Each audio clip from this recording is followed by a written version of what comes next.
Yo, live, what's going on, man? Hey, look, I hope everybody had a good Thanksgiving. You know what I mean? I was gone last week. I took off to enjoy the family. I'm sure you guys enjoyed the family and the whole nine. But anyway, we back on this thing, man. Y'all know what we do, right? Every Tuesday and Thursday, right? We're here to kick it and talk about finances in some shape, form, or fashion. Um, so look, man, today's nugget. Um, we're talking about spending, saving, and investing, right? And we're talking about, the perks and negatives, the pros and cons, plus or minuses, however you wanna look at it, right? That's what we're talking about. Um, so in my book, and you're gonna have to read the book when it comes out to get the whole, the whole reference. But I kind of reference in my book, um, your money is kind of the equivalent to food, right? So if you think about it in terms of, right, how that is applicable, if you think about money, if you think about your money like food, and then you think about a refrigerator, right? So the longer you leave food in the refrigerator unattended, the worse off it gets, right? It starts to deteriorate or diminish, and it's just no good after a while, right? Your money's the same way. Um, so again, we're here to talk about the topic of the day. Is spending, saving, and investing, and the kind of pros and cons between the three. And I got some quick little points on each. So you can kind of decide what's best for you. So we'll start with spending, right? So the pros to spending money. So what do you get from spending money? Well, you get whatever it is that you're trying to purchase, right? So you do receive something, in the form of whatever it is you're buying: shirt, shoes, a car, house, whatever. Um, Usually, well, let me slow down. So the cons. So the cons of spending money, usually, most times, you can never get that money back once you spent the money.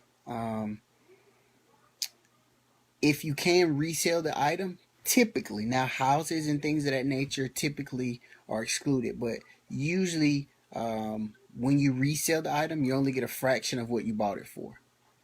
But again, a house technically is not an item, or it's an item.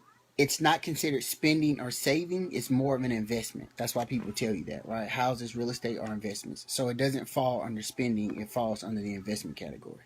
But either way, typically whatever you buy, you never get the same amount back when you try to resell it.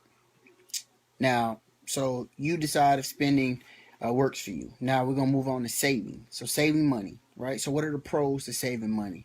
Well, for saving money, you actually do get something, right? You actually receive money from the bank, some sort of monetary value. Um, the money, money is usually insured and protected, so that's another pro, right? So if the bank gets robbed, whatever money you had in the bank, you're usually good, so you don't have to worry about it. Um, and then you always have access to your money, right? So those are three pros when it comes to saving, which are all good things. You receive money, your money's protected, and then you always have access to your money. So not a bad deal. What are the cons to saving money though? Um, so I told you the first pro to saving money was you receive money. The con to saving money is the money that you're actually making from the bank. It's not you're not receiving enough money to counteract inflation. So the money you're making from the bank typically does not keep up with inflation. So you're actually giving away money. You're not actually making money. You're losing money, right? So that's a misconception for people like, oh no, my money in the bank, I'm making money. No, you're actually losing money, because if that money was outside and you had access to it, you could make more money. You can make more money if you had access to that money. Um, so that's one of the biggest cons that I see in the world. But we'll move on, right? So we're gonna go to investing now. So what are the pros for investing? Well, you have the ability to make large amounts of money over periods of time. Sometimes it's short period. It just depends on what you're investing in. Um, you get the chance to educate yourself on the market and finances, right? So you have to kind of learn about money when you're investing money. That's how it works. Also, you get so investing is considered a form of saving money, right? So if I put money away to invest it for 10 years in a bond or 5 years in a bond, you're actually saving money that you can't touch for 5 years. Um, so, that's the only option that allows you um, multiple options. Like investing allows you to save money, but saving money doesn't allow you to invest, or saving money isn't technically spending money. So this one incorporates another one of the options. Now, what are the cons to investing? Well, just like you have the potential to make large amounts of money, you have the potential to lose large amounts of money depending on what you're investing in. It's very time consuming to invest. You will put in time or you won't make any money. You'll lose all your money. And then it can be very stressful for a person trying to invest. So, um, that's also something to think about. But at the end of the day, again, spending, saving, and investing are all things to think about, right? So I gave you the pros and cons to each. You can kind of decide what works for you and what doesn't work for you.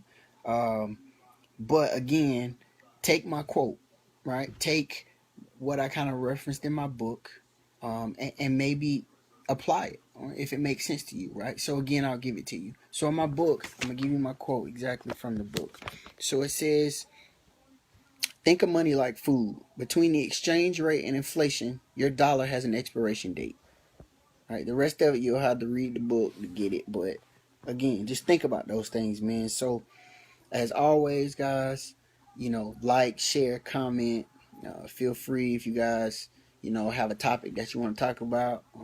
I tell you all the time, I'll educate myself on it, and then we will discuss it the next time we meet. Again, I'm here every Tuesday and Thursday, talking about finances. I'll do so until my book drops. For everybody who does, support me and listen to me, I really appreciate it. Hopefully big things on the horizon. Also, for you guys who don't catch the Facebook and you're on YouTube a lot, I started a YouTube channel. So it's the same message. It's no different message. So if you get it here, you don't need to listen to YouTube. But I did get a YouTube channel for people to listen to. But again, man, we back on the grind. I hope everybody had a really good Thanksgiving. Spent some time with the family, got to eat good. But we back on it, right? Christmas coming up. So money is 365, 24/7, right? It's always revolving. It never takes a break. So you never need to take a break in terms of understanding it and putting yourself in a position to have more of it. Anyway, I'll see y'all Thursday, man. Peace.